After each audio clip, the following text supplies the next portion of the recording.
Eu sou Daniela Ponce, nefrologista do Hospital das Clínicas da Faculdade de Medicina de Botucatu, docente do programa de pós-graduação Fisiopatologia em Clínica Médica da Faculdade de Medicina de Botucatu.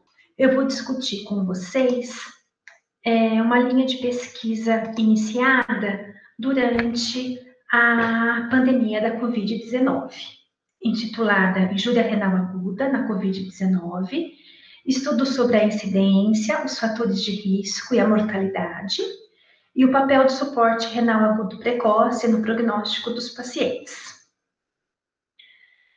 Essa linha de pesquisa, ela já existe há mais de 15 anos, a linha da injúria renal aguda, que é a perda abrupta da função dos rins com impacto na mortalidade no prognóstico dos pacientes. Quando a Covid-19 tornou-se uma pandemia, em março, nós já soubemos que o rim era um dos órgãos acometidos por essa doença. E por duas vias. A primeira é que o vírus, para ele entrar no hospedeiro, ele utiliza o receptor da enzima conversora da angiotensina 2.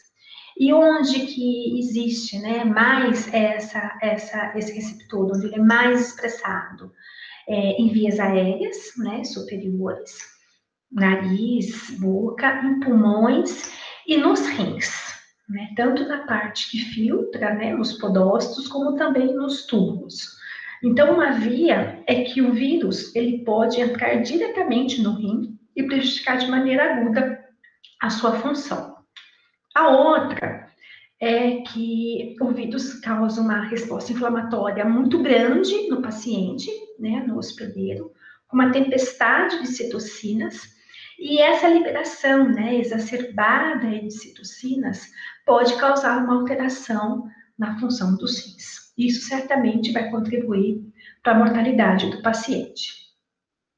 Os primeiros estudos, eles não mostraram um acometimento renal importante, na população chinesa.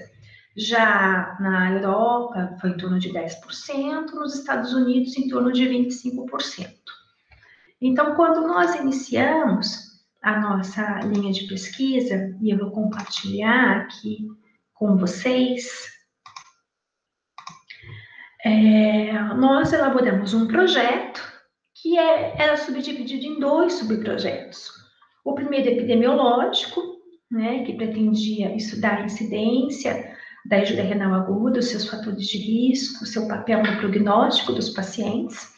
E o segundo, estudo de intervenção, que seria o papel do suporte renal agudo precoce no prognóstico desses pacientes.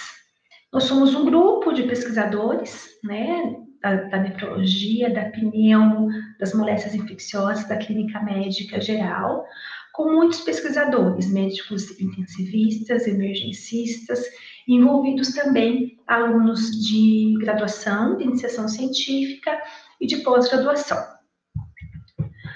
O primeiro subprojeto, ele tinha como hipótese de que o acometimento agudo renal acontecia em aproximadamente 10% dos pacientes hospitalizados, que já são os casos mais graves, com a Covid-19. E que nos pacientes em terapia intensiva isso poderia chegar a 50%. E o nosso objetivo era ver realmente qual era a incidência na nossa população, éramos aí o primeiro país latino a sofrer com a pandemia, identificar os fatores de risco para essa falência renal aguda e ver o impacto dela no prognóstico dos pacientes.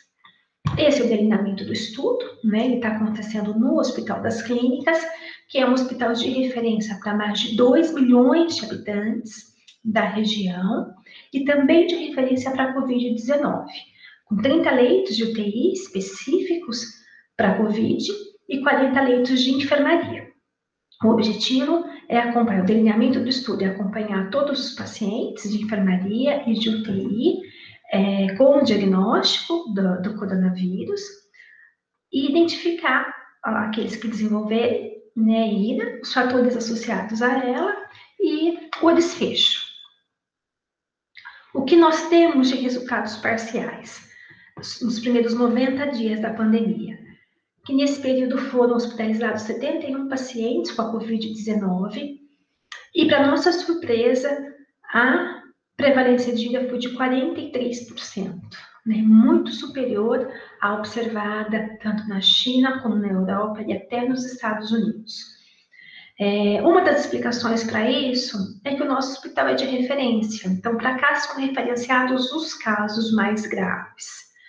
E, então, por isso, a presença da injúria renal aguda, né, da insuficiência renal, pode estar mais prevalente. A outra, como eu falei, né, que onde existe o receptor para enzima conversora de angiotensina 2, na população ocidental, essa expressão é maior do que na população oriental. Será que isso justifica a maior prevalência de ira em países da América Latina? Talvez. Desses 71 pacientes, 32 estavam na UTI, 39 na enfermaria, e a incidência de ira na UTI foi de 78%, muito alta, enquanto nas enfermarias foi em torno de 17%. E quando identificamos os fatores associados à ira, encontramos a gravidade do paciente, né, eles estarem em um ambiente de UTI, em ventilação mecânica, e a obesidade. E a obesidade, classicamente, não é um fator de risco para a ira, né? O que é hipertensão e diabetes, mas a maioria dos pacientes que estavam sob terapia intensiva eram hipertensos diabéticos. Provavelmente por isso que não foram fatores de risco para a ira. Já a obesidade não é um fator de risco clássico. É sim para a doença renal crônica, mas não para a ira. E dentro a gravidade da ira, né, o estádio 3, que é o estádio mais grave, foi a mais frequente, em 50% dos casos. Quando avaliamos a mortalidade dos pacientes internados, foi de 35%, sendo 10% nos pacientes que não tiveram ira e 65% naqueles que evoluíram com ira. E dentre as variáveis associadas ao óbito, encontramos a ventilação mecânica, né, e estado admitido em terapia intensiva, o desenvolvimento de ira, da ira mais grave, né, que seria aqui o cardíaco 3, da necessidade de diálise e a idade também mais avançada. Então, são só os primeiros resultados, né, desse estudo, mostrando que a ira associada ao Covid foi muito frequente no nosso país, maior, né, do que nos países que já sofreram com a pandemia, incluindo a China, Europa e Estados Unidos.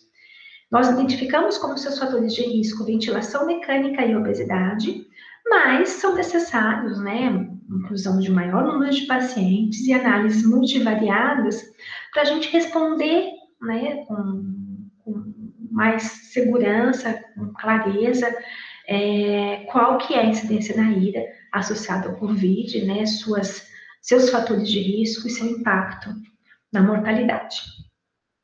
Ainda fazendo parte desse primeiro subprojeto, né, do estudo epidemiológico, aqui nós avaliamos só a população de UTI, não mais os 71 pacientes, mas os 33 que foram internados sob terapia intensiva.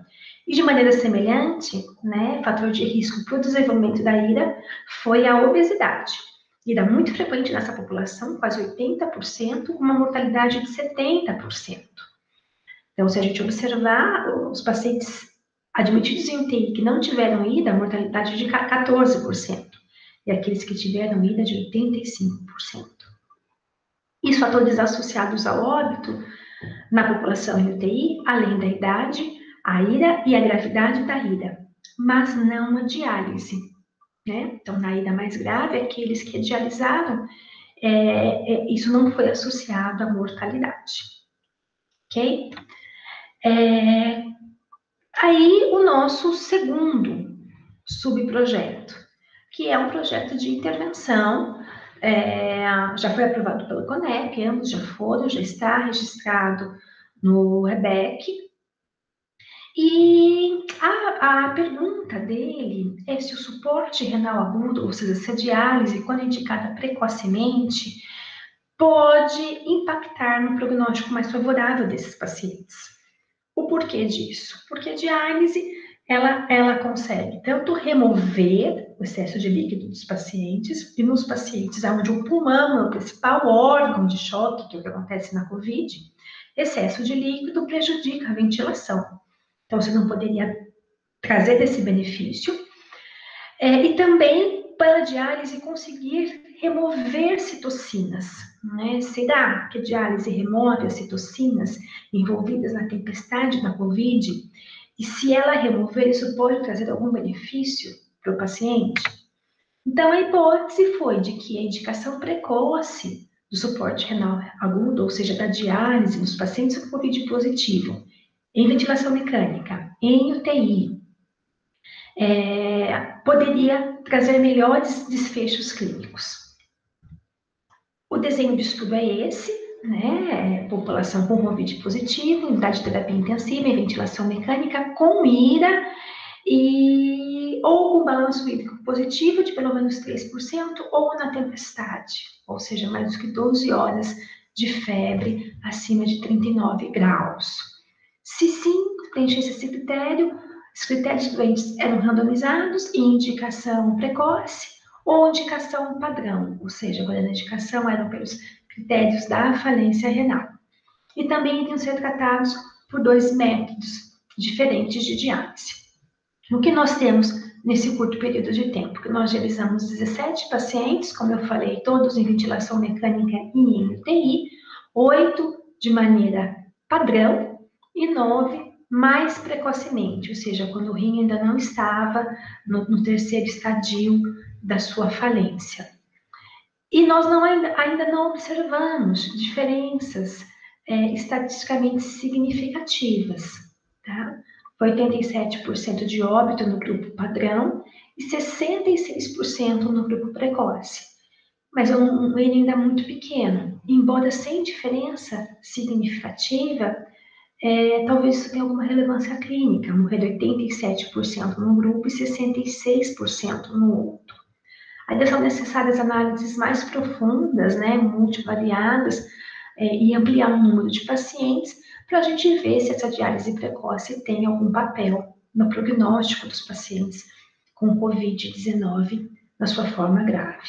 Realizamos as primeiras dosagens de citocinas no dialisado, em parceria com a doutora Marjorie Golin, do Núcleo de Biologia Celular, do laboratório do HC, e citocinas foram detectadas no dialisado, tá? Mostrando que, de fato, a diálise é capaz de removê-las.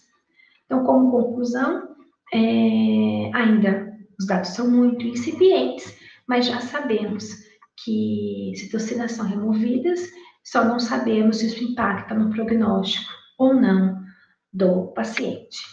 E o que a gente espera é conhecer melhor, né, a história natural do acometimento renal nos pacientes com Covid-19, porque ao identificar os seus fatores de risco, né, desse acometimento renal, talvez a gente possa intervir e diminuir essa incidência de IRA e com isso melhorar o prognóstico desses pacientes. E no estudo de intervenção, ver se a indicação mais precoce da diálise, com essa finalidade de remover líquido e de remover citocinas, pode impactar de maneira positiva no desfecho clínico desses pacientes. Eu agradeço muito à TV Unesp pelo convite, né? A TV Unesp é um meio de divulgação, de informação e de conhecimento bastante importante e relevante. E agradeço muito às instituições, né? O Hospital das Clínicas, a Faculdade de Medicina e a Unesp, porque uma pesquisa, né, com esse conteúdo tanto epidemiológico, mas também de intervenção numa doença nova em que estamos construindo a história natural, né, nós, mundo, conjuntamente, só poderia ser realizada numa universidade pública, né, em parceria com o hospital que atende os seus pacientes pelo Sistema Único de Saúde.